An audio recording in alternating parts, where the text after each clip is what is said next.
আমরা এখন চলে যাব ইনশটে। ইনশট ওপেন করব। ইনশট থেকে একটি ভিডিও নিয়ে নিব। হ্যাঁ, আমরা কিন্তু একটি মোবাইল স্ক্রিন নিয়ে নিছি। আপনাদেরকে দেখাবো কিভাবে একটি মোবাইল স্ক্রিনের মতো ভিডিও এডিট করতে হয়। তো এটা পিএনজি আমার ফোনে ছিল, ব্যাকগ্রাউন্ড ড্রিম করা। আপনারা চাইলে গুগল থেকে ফ্রিতে এটা ডাউনলোড করতে পারেন। কিভাবে একটি মোবাইল স্ক্রিন দ্বারা ভিডিও এডিটিং করতে হয় সেটা আজকে দেখিয়ে দিব। তো দেখলেন আমি ভিডিওর লেন্থটা বাড়িয়ে নিলাম। এখন আমি পিপে গিয়ে এখন ব্যাকগ্রাউন্ড চেঞ্জ করব বা ব্যাকগ্রাউন্ড অ্যাড করব। দেখেন আমি এই একটি ব্যাকগ্রাউন্ড অ্যাড করলাম, এটা খুব সুন্দর দেখাচ্ছে এবং মোবাইলের যে স্ক্রিনটা এটা কিন্তু ভেসে উঠেছে। আমি এখান থেকে চাইলে বিভিন্ন ব্যাকগ্রাউন্ড ইউজ করতে পারি, যেমন এখানে যে ব্যাকগ্রাউন্ডগুলো এসেছে সবগুলো আমি এখানে দিতে পারবো। তো আপনাদেরকে যে দেখাচ্ছি একটা একটা করে চেঞ্জ করে দিয়ে।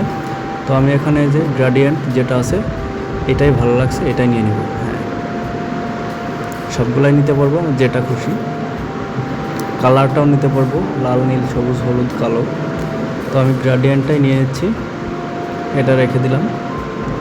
ব্যাস, এখন আমার পিপ অপশনে গিয়ে একটি ভিডিও সিলেক্ট করতে হবে। যেহেতু এটা আমি ব্যাকগ্রাউন্ড হিসেবে নিয়েছি, এখন আমাকে নিতে হবে একটি ভিডিও। তো পিপে চলে গেলাম, গিয়ে আমার যে কোনো একটি ভিডিও নিয়ে নিচ্ছি আপনাদেরকে দেখানোর জন্য। দেখুন, যে কোনো একটি ভিডিও নিতে পারি। এটা ছোট ভিডিও, মানে এটার হচ্ছে রেজুলেশনটা কম। এই ভিডিওটা আমি ছোট বড় করে টেনে ঠিক করে দিতে পারি, সমান করে দিতে পারি। আবার এই ভিডিওটা আমি ডিলিটও করে দিতে পারি। ডিলিট করে আরেকটি ভিডিও কিন্তু আমি এখান থেকে নিতে পারবো। তো আমি এখন এখান থেকে এটা ডিলিট করে দিচ্ছি।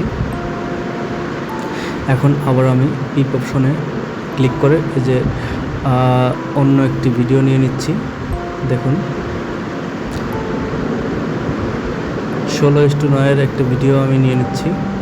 হ্যাঁ, এটাকে এখন অ্যাডজাস্ট করে দিচ্ছি বড় করে। দেখেন, এটা কিন্তু এখন মোবাইল স্ক্রিনের মধ্যে সেট করে দিয়েছে। এখন আমি ক্রপ করব, মানে আমি ক্রপ করতে পারবো আমার মন মতো। তারপরে এখানে যে অপশনগুলো দেখতে পাচ্ছেন সমস্ত অপশনে আমি ইউজ করতে পারবো এডিটিংয়ের জন্য। ভলিউমটা আমি একদম কমিয়ে নিচ্ছি, 0 করে দিলাম। আপনারা কমিয়ে বাড়িয়ে নিতে পারেন, নিজের ভয়েস অ্যাড দিতে পারেন। এখান থেকে যে আপনার বিভিন্ন শ্যাডো অ্যাড করা যায়, যেমন in animation, out animation, animation add করা যাবে। ভিডিওটা শুরুতে কেমন হবে, প্রথমটা আমার কাছে বেশি ভালো লাগছে, প্রথমটাই দিয়ে রাখবো এটা। ওকে, দেখেন ভিডিওটা কিন্তু একটা মোবাইল স্ক্রিনের মধ্যে সুন্দর দেখা যাচ্ছে।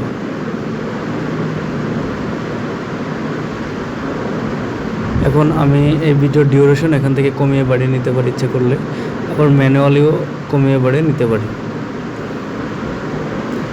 এখানে যে অপশনগুলো দেখতে পাচ্ছেন উপরে, সমস্ত অপশনই আপনি ইউজ করতে পারবেন, কোনো সমস্যা নেই। এটা হচ্ছে ফ্রিতে।